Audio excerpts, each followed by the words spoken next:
Hi, again we now doing belts as we done all the valve clearances on the front and rear cylinder. Just would like to say I have here access to genuine Ducati service tools. If you want to do the belt yourself on 1098, 1198, any other bike, it's possible. Only one drawback of this is you're not going to be able to have timing perfect sort of the cams against the crankshaft setups, because it's possible to do if you do you basically mark it, the gears on the camshafts, and then you remember the position on the crankshaft, on the timing gear here.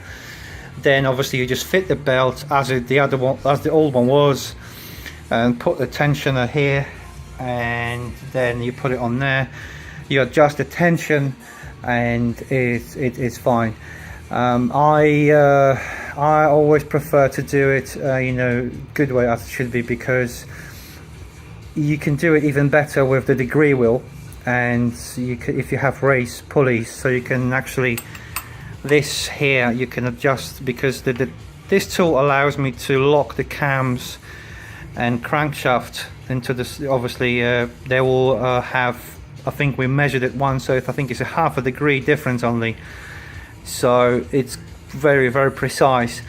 But if you want to get more from the engine, you have to get race one of these and have degree wheel with the sort of dial gauges to set up, but it's a really complicated, and it's not many people is interested in doing this, so we're just going to focus on the timing belt change. So when you do the timing belt change without tools, special tools, you don't have to make these screws here, you leave them alone as they were, because obviously this is only for the purpose of me having this tool here to be able to adjust. And I will demonstrate what I know it's probably a bit difficult to understand, but I will show it later why this is better way of doing fitting a belt.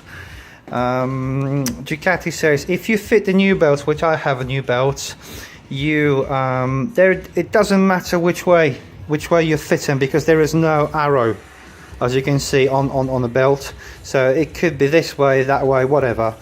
There is no difference. Both are exactly the same belts.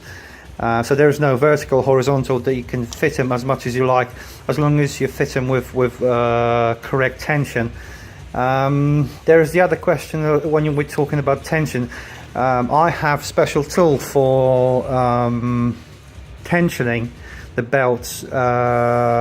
It's like a microphone which reads sort of reading when you tap the belt. I'll show that everything later in the video, but what I want to mention, when you take off the belts, which they're not due replace yet, you have to always remember to mark them and put the arrow. That's what I've been told in factory when I'm doing my training. You always have to put a mark on the cam belt, and bear in mind, obviously, when you turn the crankshaft, you will notice they go in this position. They go in that sort of motion, not clockwise. They go anti-clockwise. So when you mark, and make sure you're doing it mark in correct way. So they're all going sort of anti-clockwise.